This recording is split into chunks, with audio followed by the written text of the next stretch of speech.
Good. Ready? Please rise and join me in the Pledge of Allegiance. Pledge allegiance To the flag of the United States of America and to the republic for which it stands, one nation, under God, indivisible, with liberty and justice for all.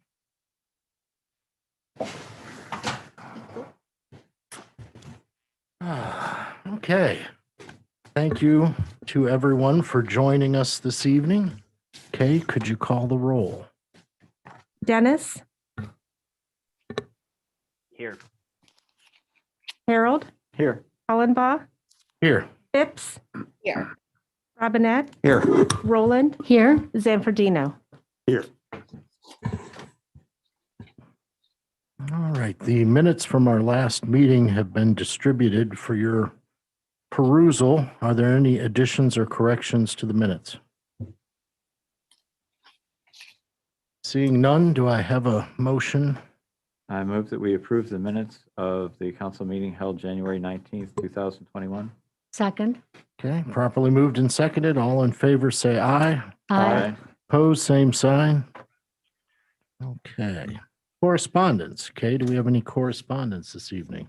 Yes, from the finance director, Brian Bouchong, is a listing of budget transfers to be made for the month of February, and those require your approval.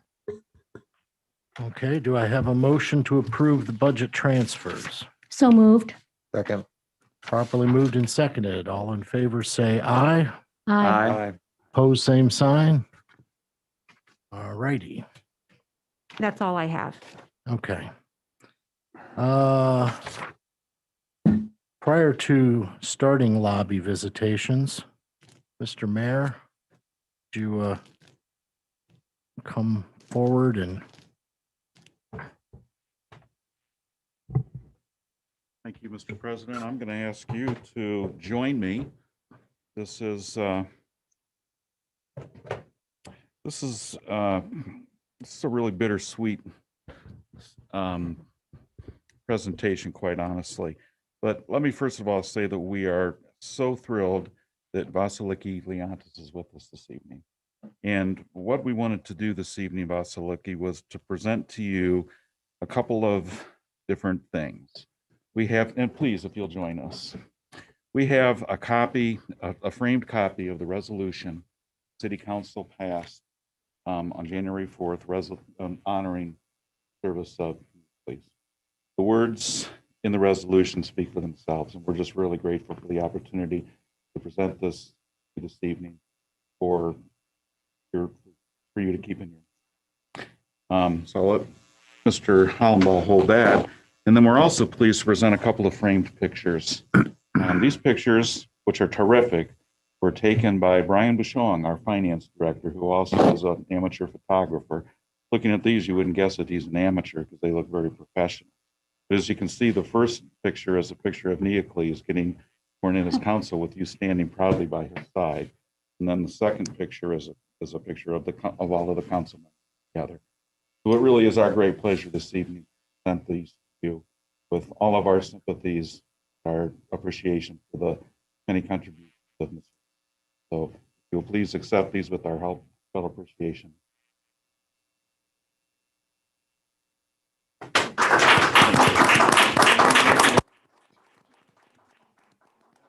Yes, yes. here, I'll take those.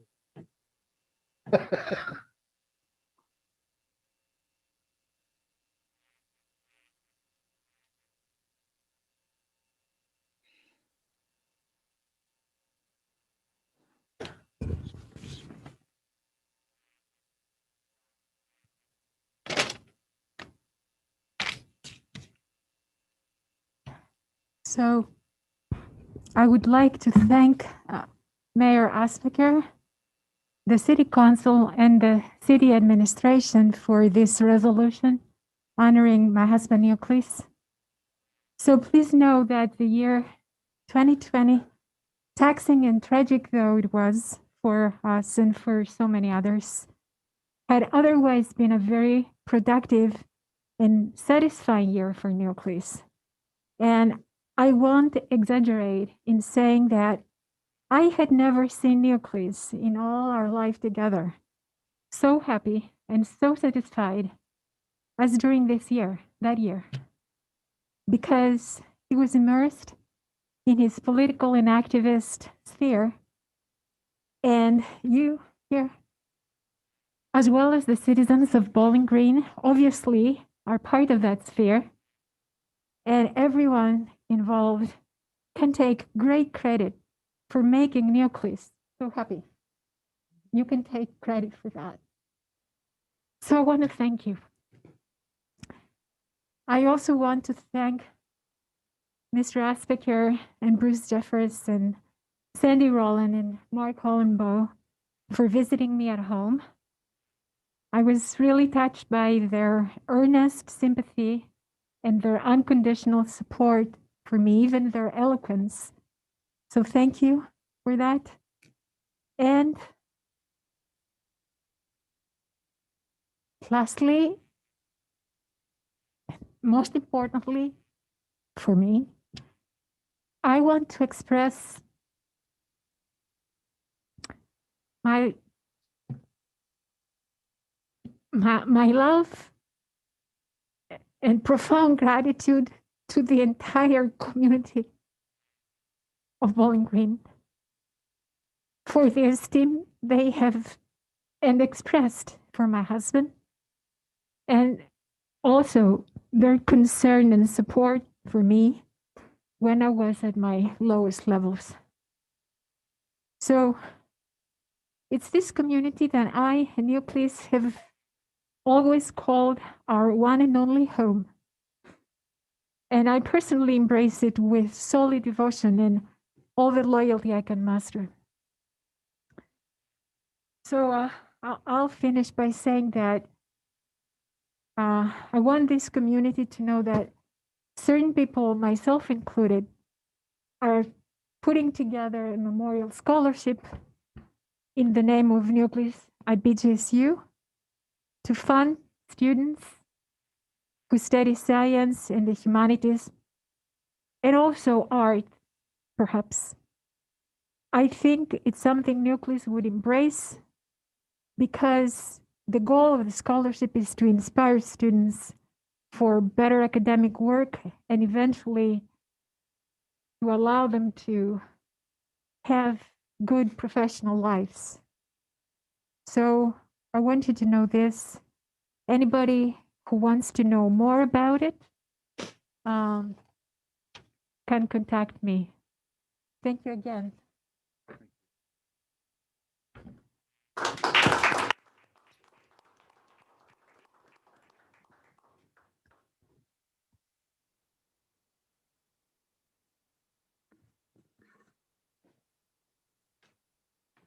Okay. That brings us to lobby visitation. Joseph DeMar. Mr. DeMar, please state your name and address for the record. All right, my name is Joseph DeMar. My address is 517 South Main Street here in Bowling Green.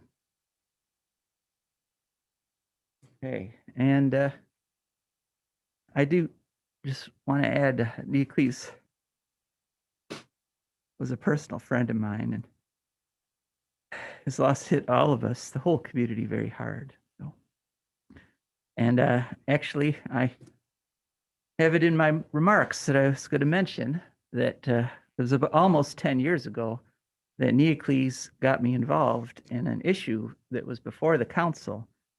And that issue was the fact that Bowling Green was signing a 50-year contract to buy coal power from a coal plant in Indiana.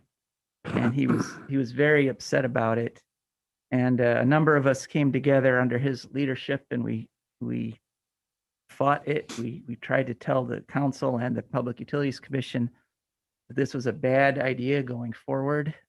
Neocles was always looking forward into the future, and here we are almost 10 years later, and it turns out that he was correct. We were correct. We said at the time that coal was the cheapest source of electricity then, but we could see solar and wind were dropping very rapidly. And in the long run, especially out over 50 years, it was a bad decision. And right now, almost 10 years later, Bowling Green is paying about 10 cents a kilowatt hour for its electricity. And wind, in some places, the average annualized cost for wind power is 2 cents a kilowatt hour. So the reason I'm talking to you tonight is that the BG Utilities have just made another long-term bad decision, and I'm going to ask the council to reverse it. My wife and I have been gone for the past 10 weeks or so. We were, for medical reasons, we were out of state. My wife was getting some treatments. And when we came back, we had the huge pile of mail that everyone has when you come back from a long journey like that. And there were several letters in there, one of which we were looking forward to. And that was a letter from the BG Municipal Utilities saying that the solar power system that we had installed last July had earned in that 6-month period, paying out at 10 cents a kilowatt hour, had earned us about $188 that we were going to get, that we're actually going to get refunded in our bill next month. So we're really looking forward to that, because installing solar panels on our house was actually part of our retirement planning, because by doing so, we not only reduced the amount of electricity we had to buy, but we calculated that a 6 kilowatt system would provide us this little $350 or so every year. And you know, when you're on a retirement income, that's like the Christmas presents for the year. So it's not a huge return, but it was nice. So we were looking forward to it. Unfortunately, there were 2 other letters from the Municipal Utilities Office that came, one of which said that the credit we're going to get from here on out for the power is not going to be based on the amount that BG pays for wholesale power. It's going to be 5.5 cents a kilowatt hour. So right now, roughly half, we're going to get for our electricity, roughly half what Davis Besse is going to get paid, or PJM, or any other electricity supplier, even though our electrons are the same. Our electrons are just as good as their electrons, but we're only going to get half the price for them. And the other thing is that BG has instituted a fee for solar energy. Actually, I'm going to call it a fine for solar energy. And there's several reasons I'm calling it a fine instead of a fee. One is that this fine is $4 per installed kilowatt. And it goes on every month forever. So one reason I call this a fine is that the more solar you have installed, the higher a penalty you have to pay. And this is how fines work. The more you do something that the fining institution doesn't want you to do, the bigger the fines, the bigger the penalty. And also, it goes on forever as long as I have solar panels. And what this does is really discourages anyone from putting solar panels on their house in the city of Bowling Green. Now, Bowling Green is still locked into that 50-year contract. We're still got 40 some years to go on it. So we're still committed to buying dirty coal power, even as it becomes abundantly clear that nobody should be buying coal power, that coal plants should be shut down. But people won't in Bowling Green switch over to solar because of this fine, this penalty.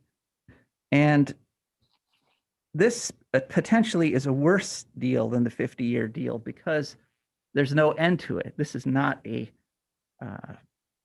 we're going to do this for 5 years and we're going to stop, or we're even going to do it for 50, or then we're going to stop. They're just going to do it indefinitely. So this is not what a progressive community does. BG has said often that it wants to market itself as a progressive community, but progressive communities allow their citizens to put solar panels on their houses. we were in the Massachusetts area, the Boston area for these past 9 weeks, which is considered a progressive area, and there were thousands of houses that had solar panels on them. But if this is allowed to stand, that simply will not happen in Bowling Green. Now, the letter from the municipal utilities mentions unavoidable expenses. They justify this fee, this fine, by saying there's unavoidable expenses. Well, my inverter does all the work of matching our power up to the grid. Municipal utilities doesn't have to hire someone to turn a little dial to keep my power from balancing with everybody else's power. And my power doesn't need to be transmitted across the city. I mean, it pretty much helps energize my little neighborhood, the couple of houses right around me. So there's no big transmission costs. There's no constant monitoring of what's going on. And there's certainly no difference between the amount of work the municipal utility is going to have to do for a 6 kilowatt system versus an 8 kilowatt system or a 10 kilowatt system. So there's no justification for this increasing penalty. And finally, I'm not asking you to do anything progressive here. This is not like asking you to ban plastic bags or something like that.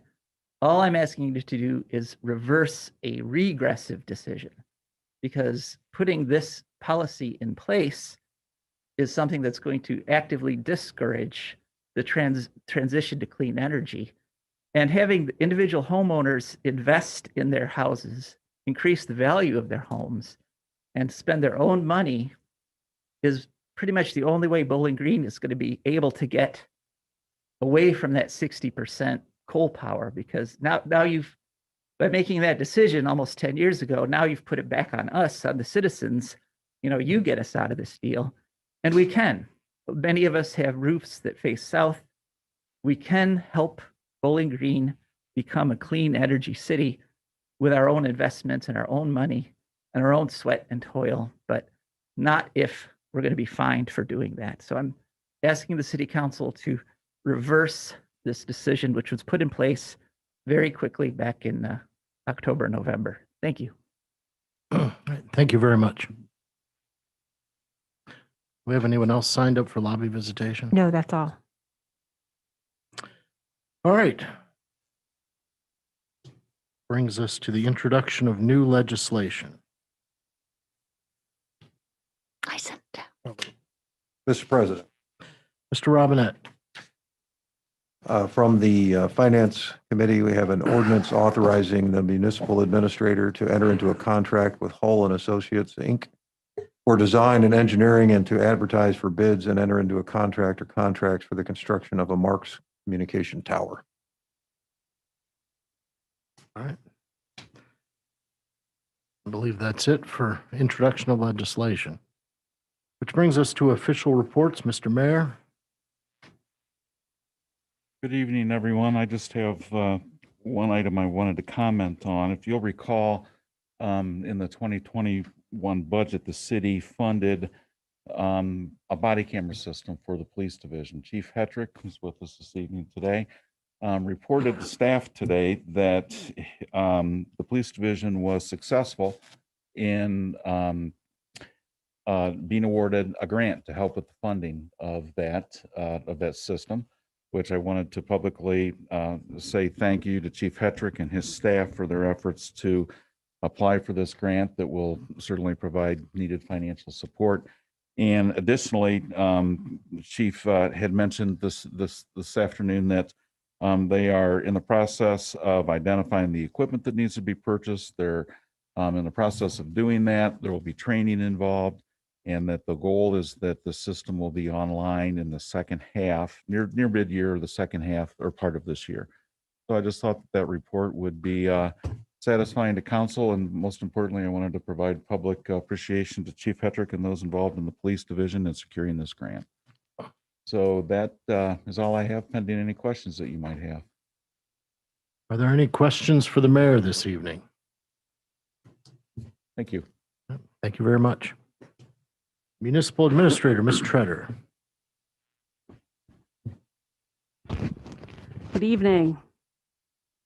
Having emerged today from our first significant snowfall this winter season, along with our first declared snow emergency, tonight I want to share some information with you about this most recent snowstorm and give you a short refresher on the city's approach to the clearing of snow. While the children sledding in town and building forts and snowmen with the freshly fallen snow brings smiles to all of our faces, and that's certainly something we all need these days. The business of clearing snow and the safety of our community is an effort that is taken very seriously by the city. As a community, we've evolved a process over the years that prioritizes safety and mobility, while we understand that achieving the outcome can have an impact on our residents. We try to balance our efforts with extensive education, and we recognize that some may be frustrated by our regulations. And to that end, I seek to address some of the more common questions that we hear from our citizens.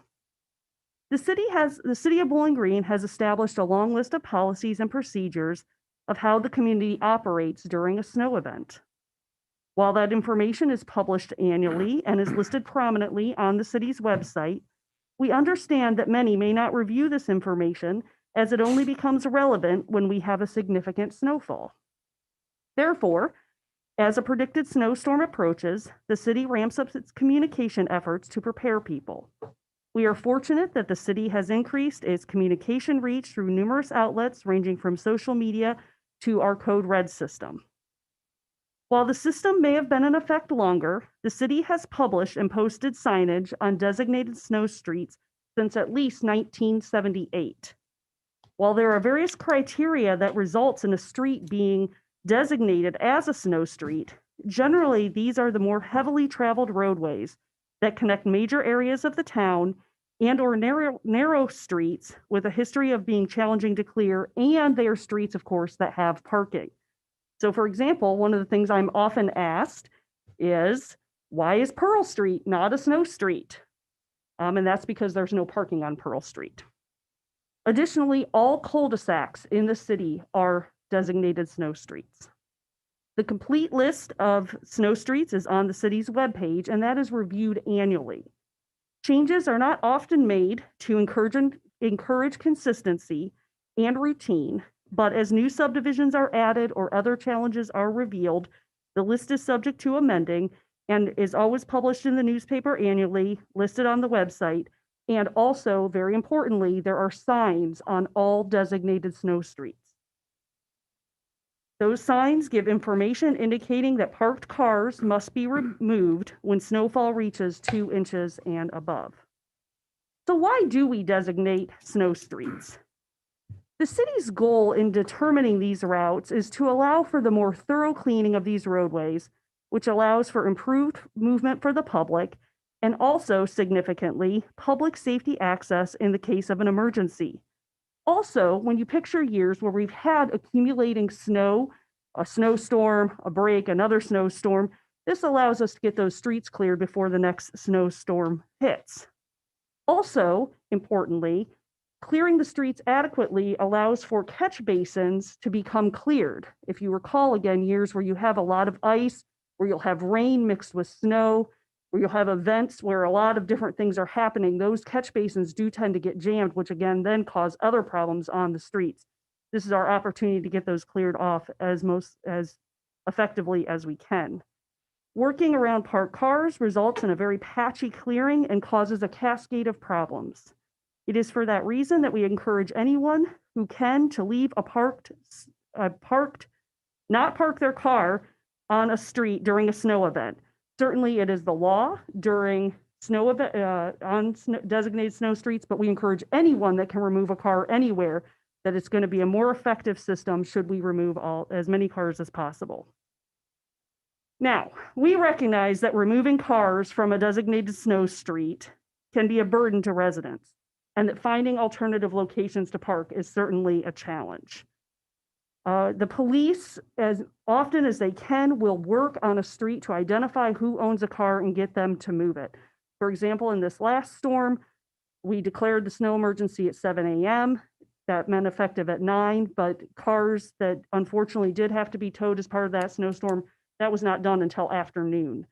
And whenever possible, again, the police will try to knock on doors, we will try to notify people, and we have other communication systems that I'll cover in a moment. Of course, the counter argument is that the street is a public right-of-way and parking is not a guarantee on streets. The city seeks to find balance of responding to citizens who need or want to park on the street with the perspective that all residents pay for and use public streets. Also, as a reminder, on-street parking is only allowed for 24 hours at a time. Waiting for each vehicle to move and then trying to clean the street after it has moved is not a reasonable nor an efficient approach. We're regularly asked if our plow drivers can either not pile snow at the end of a citizen's driveway and or not push the snow onto the sidewalk. I suspect that most of us here have experienced the frustration that you have just cleaned your driveway or your sidewalk, and the plow then, of course, comes at that exact moment, and the pile of snow lands right where you've cleared it. And that is frustrating. We've been there. However, there really is no way for a plow driver to both clear a street and pick up the plow blade for every driveway. Likewise, particularly in areas where the sidewalk is close to the road, there is a conflict between clearing the road and the sidewalk. It's certainly far from ideal when fixing one situation creates another bad situation, and this is a challenge we find ourselves in the wintertime. Over the years, citizens have asked us why the city can't plow all snow to either one side, like for example, that is done on interstates, or put into the middle of the street and removed like we do in the downtown district. Most residential streets would not accommodate the plowing to the middle, and it's a large effort also to remove snow and take it to another place. It is done in the downtown area due to the challenge of on-street parking for businesses, higher pedestrian concentrations, and the larger traffic volumes that go through that area. Which leads to another question, which we often get, is why haven't you cleared my street yet?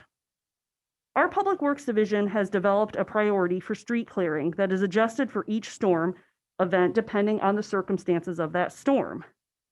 For example, does it start with rain? Is there wind blowing in which direction is that wind coming from? What are the temperatures during the storm? What will they be?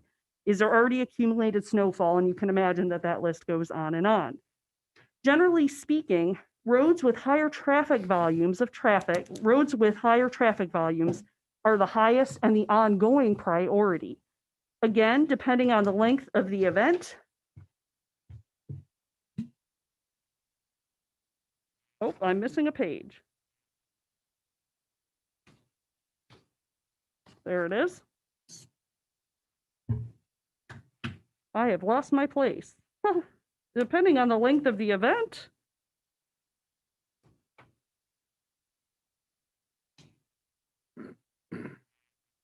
Okay, so we were talking about general traffic volumes. Sorry, I put this together kind of last minute here. So we work in shifts and then we go through and we go to the decreasing levels of priority.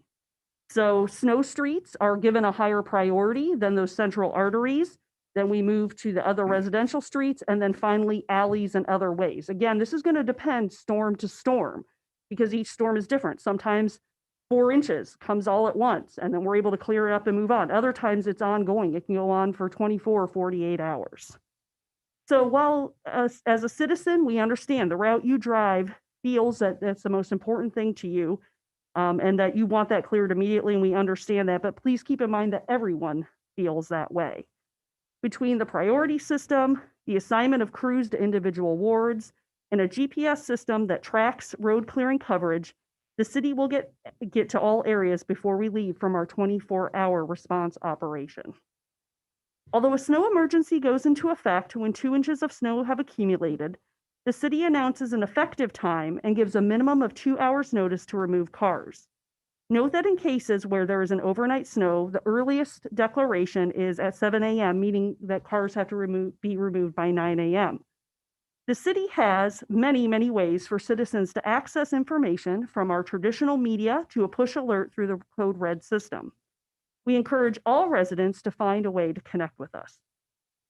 The city makes an extensive effort to minimize the number of vehicles that have to be ticketed or towed to clear snow streets.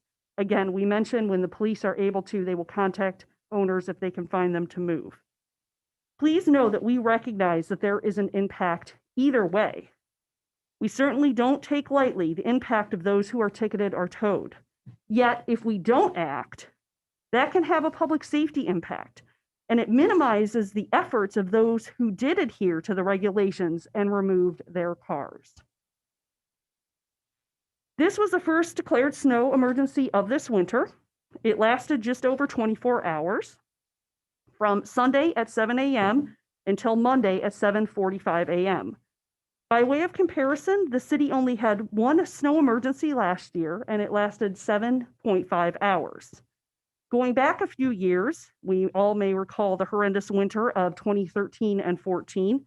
The city declared 9 snow emergencies that winter, for a total of 233.75 hours spent under emergency declaration that winter. The longest continual time in that one, just for fact's sake, was 64.5 hours. So real quick, just to give you some perspective of what occurs when at the city during a storm, here's a rundown of our response to this latest storm. Note that Public Works is attuned to the weather and tries to map out a response before the first snowflake even flies. In the case of this storm, since it did not start as rain, the Public Works Department was able to utilize salt brine to pre-treat many city streets. Public Works has 2 large trucks with 1,800-gallon tanks for placing brine. The city obtains brine in partnership with ODOT, and additionally, equipment is prepared so that when the staff arrives at work, when the snow starts to fly, they can get right out on the roads. Starting this past Saturday evening at 11 p.m., the Public Works Department had staff on duty working the first 12-hour shift of the storm. The next crew took over Sunday morning at 11 a.m. to continue the clearing effort. Each crew has a supervisor working alongside them, and the superintendent monitors and manages these efforts during the storm. The staff then rotate on 12-hour shifts until they finally finish. Public Works has a large salt dome, which is capable of holding nearly 5,000 tons of salt, which is purchased utilizing the ODOT statewide purchasing program. Salt cost this winter is $49.61 per ton. The department tries to conserve salt, using as much as we can while keeping the roads safe. Not only does Public Works plow all city streets, alleys, and the 52 cul-de-sacs, but all the municipal parking lots and other city facilities, for example, this building, the police station, both fire stations, municipal court, and many of the parks. Public Works is also responsible for sidewalk clearing at these buildings. The job of plowing is not an easy one. Sitting up high in a vehicle and trying to hit the right place of the road, often with snow flying in your face, and add wind or nighttime or numerous other factors, and it can be challenging. I'd like to thank and commend my colleagues in the Public Works Division for their hard work and for how seriously they take the charge of keeping our entire community safe. Now, although the majority of the snow event is over, as we were coming in this evening, there is additional snow falling on Bowling Green. And we do want to note that there is one additional responsibility that comes out of this. Municipal law is that property owners are responsible for the clearing of sidewalks within 24 hours after the completion of the storm. Now, note that at this time, that only applies to sidewalks, not to multi-use paths. So that's what the law is at this time. Like general sidewalk maintenance, the responsibility for the sidewalk lies with the owner of the property where the sidewalk is located. So during storms, like always, we do encourage neighbors to look out for one another. And if it's possible for you to lend a hand to a neighbor who may need a hand in clearing a sidewalk, we do encourage you to do so. We are a community, and we ask for a community approach to reinstating mobility for all. So I apologize for the length of that, council. However, we do have some, new and newish council members. We've not had a lot of snow these last few years, so we thought that it was timely to kind of go over how this works and to let you know how we approach things and what we're using as our basis for our approach. And that completes my report, subject to your questions. Well, first, thank you very much for that very comprehensive report, both on snow emergencies and the snow removal process, and extend my thanks to the crews that are out there keeping the roads clear. Does anyone have any questions for Ms. Treader? Yeah, I've got a couple of questions. Did you mention how many cars were towed or ticketed in this last snow emergency? I did not, but it was 27 were ticketed and towed, and 22 received a ticket only. I have the comparisons for the other years that I had mentioned to give you comparisons. For the 19 and 20 season, there were 13 tows. And back in that large year that I mentioned where we had a lot of snow, which was 13 and 14, that year we had 175 tickets and tows and 354 tickets. So not too many. I mean, only across the entire city on a Sunday in the middle of a pandemic when everybody's home, all but 27 people were able to get their cars off the street, correct? That's correct. Or 22, we also had 22 additional tickets. Sometimes if it's in a place that we can work around it, or sometimes there's other various situations that they encounter out there that would require a ticket but not a tow. All right, well, thank you. I happen to have one of those driveways that gets a mountain of snow in the at the end of it occasionally, but I guess it's just part of doing business, I suppose. Okay, one more thing. Mr. O'Connell isn't here this evening, but I was wondering if he could supply council with a little bit of information with regard to the topic brought up by Mr. DeMar this evening. Sure. Okay. Any other questions for Ms. Treader? All right, thank you you. very much.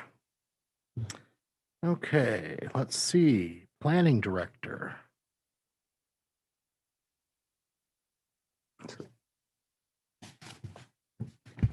Nice to see you all.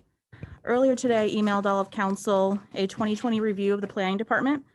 Just wanted to briefly point out some things just to give you an idea of the layout. Basically, we give you the numbers of zoning permits by type and under the zoning classification. As you can see, I was surprised we actually ended the year not much lower than permits than I thought. So we ended with 414 total permits in 2019 compared to 405 in 2020. So I thought that would be different. It really wasn't much different. I will point out that fences and pools were hot topics in 2020. We issued a lot of permits, more so in 2020 than 2019. I thought that was interesting. I also give you actual types of what the actual permits were issued. So we had a new commercial building for Speedway that will be rebuilt likely in 2021, just to give you an example. And then we list the additions under commercial and industrial and institutional. And then we give you a list of all the residential new single family housing starts, and we give you those addresses just to give you an idea where the new construction is happening. We also give you a list of zoning compliance. And then we are responsible for 3 different boards and commissions. So I wanted to give you an idea of a summary of what they do. Zoning Board of Appeals was very busy in 2020 compared to 2019. Planning Commission, we point out their subdivision expansions. We had 1 annexation, for example. Historic Preservation Commission, they met quite a bit in 2020. Code Enforcement, we give you a summary of their actions. We also assist with downtown permits. So A-frame signs, outdoor dining, and merchandise display. We do help check those, and then Mrs. Treader does sign those. We also give you a copy of new resident newsletters that we mail. That's at the back of the report I gave you. But we sent 234 new resident newsletters, which we found are very helpful to people that have just moved into the community, compared to 230 in 2019. Our office also assigns new addresses. We issued approximately 47 new addresses this year.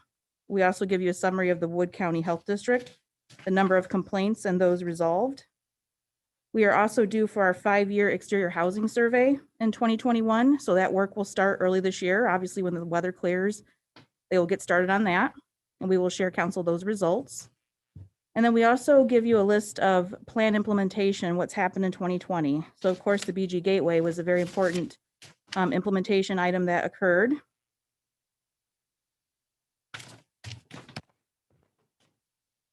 And then we give you a list of just various activities the department does in general. Census 2020 was obviously a really big part of our department, and those results aren't given to us yet, but as soon as they are, we will share those. And that's pretty much it. Unless you have any questions, I'll give you some time to look at that, obviously by email, so you can let me know, call me or email me. I appreciate your time. Thank you. This is a very, Heather, very good report. Thank you. Thank you. just one quick question. Could you remind me of the name of the speaker at the Historic Preservation Commission last week? The State Historic Preservation Office. And that was Nathan Bevel. Nathan Bevel. Okay, and I suspect we'll discuss it more in depth, but did I hear him correctly that in order to establish the district that we're considering now, you don't even need a vote of more than half of the property owners in that district? Correct, yes. Okay, You said you can write your ordinance however you want to write the ordinance. sure. So we're really striking a balance here with the 50% that they were, I know that was a point of contention, it seemed, right? Yes, I would say so. Okay, all right, thank you. You're welcome. Anybody else? Does anyone else have questions for Heather? Thank you. Thank you very much. Brings us to City Attorney, Mr. Marsh. Any questions for Mr. Marsh this evening? Okay. All right, council committee reports. Mr. President, Mr. Zanfordino. we have received a draft from the administration of a rental registration ordinance, and I've routed it to the committee members as well as the full council. And I'd like to set up a meeting on March 1st at 6 p.m., of just a committee meeting at this point, to discuss the draft and the attached checklist. Okay. Okay, you got that down? I got it. Okie dokie. Yes, consulted with Kay on the times there. Thank you, Kay. All right, so that is March 1st at 6 p.m.? Correct. Okay. And that's the Community Improvement Committee? Yes, it will be. Thank you, Mark. Okay. All right, any other council committee reports this evening? Mr. President, Ms. Phipps? the Planning, Zoning, and Economic Development Committee met before council met at 7 this evening. We discussed ordinances 8886 and 8887, two ordinances that were tabled until this evening's meeting.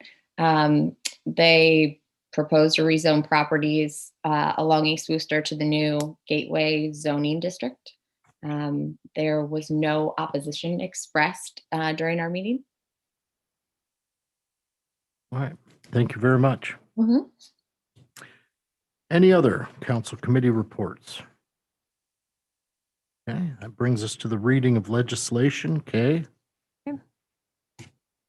Legislation for first reading. Ordinance number 8901 for first reading. Ordinance authorizing the municipal administrator to enter into a contract with Hall and Associates Incorporated for design and engineering and to advertise for bids and enter into a contract or contracts for the construction of a Marks Communication Tower. Legislation for second reading. Resolution number 3788 for second reading. Resolution authorizing the city attorney to petition the Board of County Commissioners of Wood County, Ohio to change township lines. Ordinance number 8896 for second reading. Ordinance authorizing the municipal administrator to advertise for bids and enter into a contract or contracts and/or participate in state of Ohio or federal purchasing programs for the purchase and/or lease of vehicles, equipment, and completion of projects, as well as the trade-in or outright sale of vehicles and equipment no longer needed for municipal purposes. Ordinance number 8897 for second reading. Ordinance authorizing the municipal administrator and the utilities director to enter into a contract or contracts with specified vendors for work that may exceed $50,000 annually for calendar year 2021. Ordinance number 8898 for for second reading, ordinance authorizing the municipal administrator to advertise for bids and enter into a contract or contracts for sidewalk improvements, pavement striping, de-icing salt, and improving streets, alleys, and other public ways in the city of Bowling Green, Ohio. Ordinance number 8899 for second reading, ordinance authorizing an agreement between the city of Bowling Green, Ohio, and the Wood County Regional Airport Authority. Ordinance number 8900 for second reading, ordinance amending and adopting sections 31.05E and F of the codified ordinances of the city of Bowling Green regarding standing committees. There is no legislation for third reading, and then ordinances number 8886 and 8887 both come off the table automatically. Mr. President, Ms. Phipps, I move to adopt ordinance 8886. Second. okay, properly moved and seconded. Is there any discussion? No? Okay, could you call the roll? Harold, Yes. Hollenbaugh, Yes. Phipps, Yes. Robinette, Yes. Roland, Yes. Zanfordino, Yes. Dennis. Yes. Okay, ordinance 8886 is adopted. Mr. President, Ms. Phipps, I move to adopt ordinance 8887. Second. okay, properly moved and seconded. Is there any discussion? Seeing none. Kay, could you call the roll? Hollenbaugh, Yes? Phipps, Yes. Robinette, Yes. Roland, Yes. Zanfordino, Yes. Dennis, Yes. Harold. Yes. Okay, ordinance 8887 is adopted. Is there any other business to come before council this evening?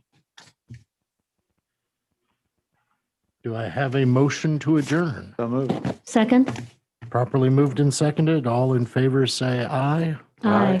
Opposed, Aye. same sign. We are adjourned.